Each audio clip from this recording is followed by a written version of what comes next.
back. You're still watching a Nile Cruise. The city of Marsa Alam, known for its pristine beaches along Egypt's southern Red Sea, will now be a part of the Luxor Governorate in the Upper Egypt, announced by the Luxor's Governor Tariq Saaduddin. The governor said a new highway will be constructed between the two cities to connect Luxor's ancient temples with Marsa Alam's virgin beaches. The aim of the step is to create a permanent integration between cultural tourism in Luxor and coastal tourism in Marsa Alam. Also, Minister of Tourism Hisham Zazua signed an agreement with a number of Indian travel companies to encourage a target of 1 million tourists to Egypt by the end of 2017. This topic, we're joined with the tourism expert Hisham Rifat. I'd like to thank you very much for joining us. Pleasure. Thank you very much. Thank you very much for joining us. My pleasure. And let's see, what are your insight regarding the recent decision concerning the Luxor Governorate and Marsa Alam? I think the decision was positive. It will help a lot to improve the image about the destination, and it will encourage the public to come. Our problem with the public and not with the tour operator. So I think the decision, the festivals which they did on Luxor has good input. Yeah. Perfect. Looking at the transformation, since Marsa Alam is a place, like I mentioned, virgin beaches. It's like one of the best spots in Egypt, and attaching it to a touristic city like Luxor. Do you think this could change the way the tourism agencies would be having a sort of itineraries that's related to visiting Marsa Alam and so on and so forth? I think Marsa Alam and Port Ghalib did not have its fair opportunity. I think these two destinations is unlucky. They started strong, but they came in a wrong time. I think it's a very successful destination, especially Port Ghalib and Marsa Alam. It's for yacht, mainly Port Ghalib for yacht tourism. It's a good sector and it's very expensive and luxurious. So I think it did not have its fair chance to operate.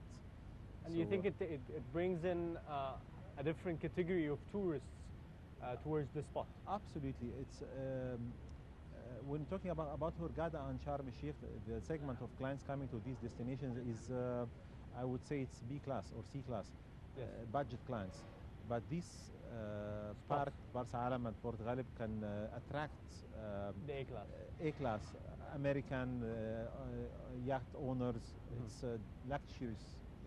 And you think today, at the current situation, investors are building up resorts and what is necessary to have this, one of the top A-class spots, like you mentioned?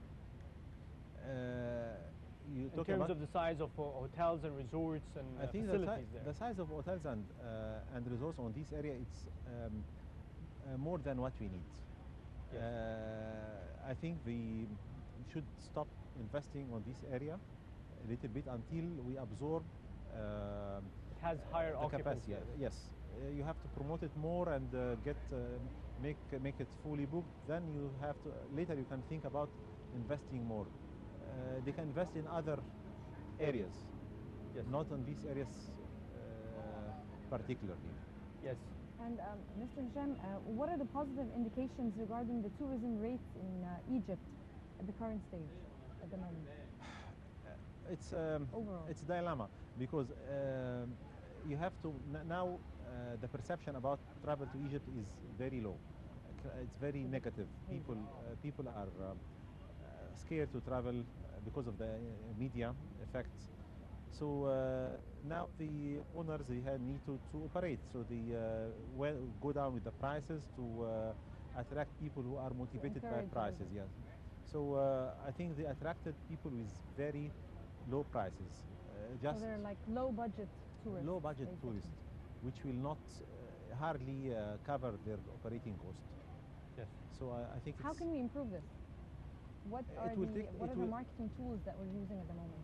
It will take time. Definitely, if you go down with the prices, it's really hard to go up with the prices again.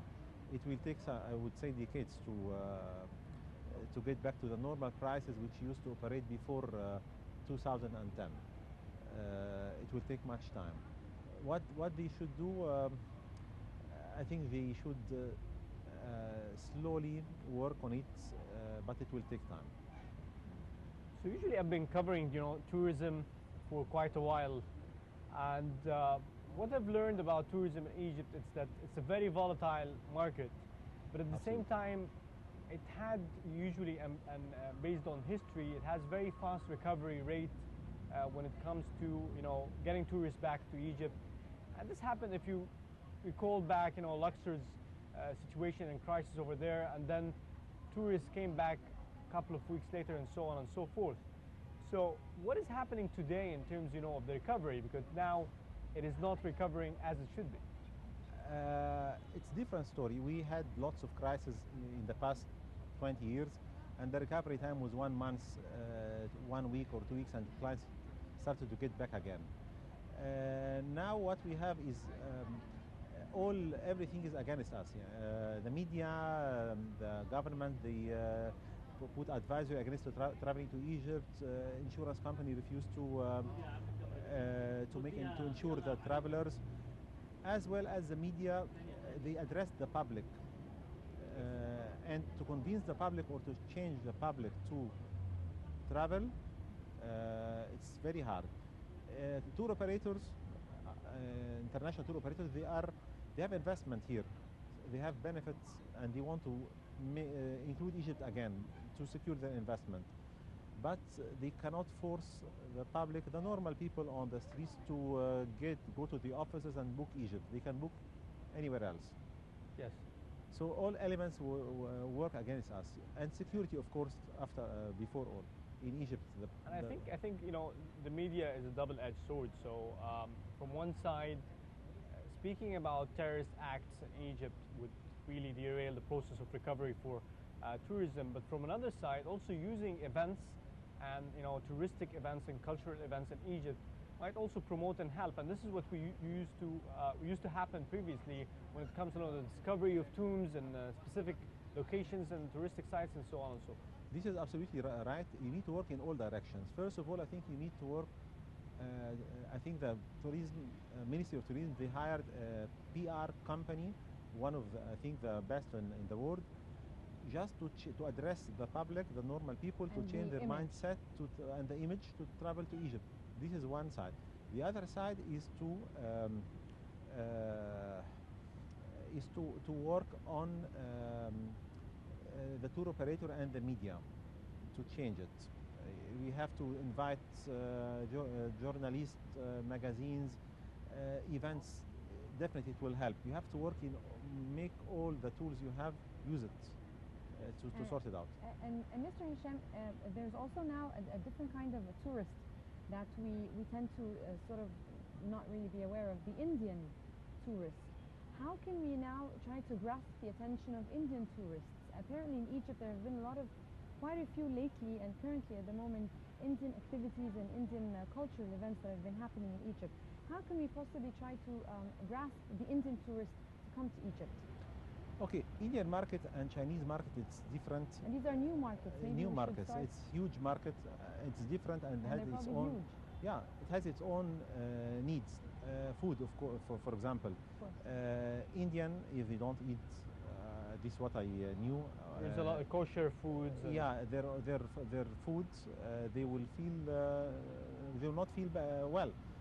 As well, Chinese. So we need to give them a message that we have Indian restaurants, hotels can serve Indian foods, also China, same, and invest on this, and I think we can. So we need to improve on the cuisines first of all, so to be able to. That's one important to give them aspect. convenient to be convenient products. And comfortable for the tourists. Yes. To be able to come. Absolutely, and also I think there is two segments in India. You have to address the expensive market, which is the corporate high budget, incentive meetings, and as well as the budget market. You have to serve both and to do both. Right. In general, if we can speak about the domestic tourism, how are you seeing it today, and is it actually helping the tourism industry from one way or another? Domestic tourism is important for the properties to, if you have a car and you don't use it, it will be broken. You have to keep it running. So you have to keep the hotels and facilities, restaurants running. Otherwise, it will be out of order, and you will spend a fortune to fix it again. So I think it's important just to keep properties running, hotels running, people have their jobs. The problem of the local market is limited. The duration of this season is very limited. Summer vacation, Exactly. Adha, very limited. But you need something to fill the whole year. Yes. And Mr. Hisham Rifat, what about the art festivals? Are they maybe an important tool to promote tourism in Egypt, or any cultural events that we should encourage in Egypt as well, that might sort of promote tourism? Yes, we should, in that because sense? these culture events or any event like Cairo Cinema Festival or Or there was a Alexander. very famous singer last week in Northern Coast, and I mean all these important culture or festival events. Definitely. I think for the singer in Hurghada, I think it's good message. I think this is for Arab market. Cairo Cinema Festival, you will address the international markets. It will give them a sense of security. If Egypt managed to organize such event in Cairo, middle of Cairo, in Opera House in close to Tahrir, this will give very positive message to abroad. Yes. Finally, Hisham Rifat, tourism expert, would like to thank you very much for joining us. It has been Thank you very a Pleasure, much, Mr. pleasure. Hassan. Thank you very much. We're moving on now to the upcoming story with the writer Hisham Rifat.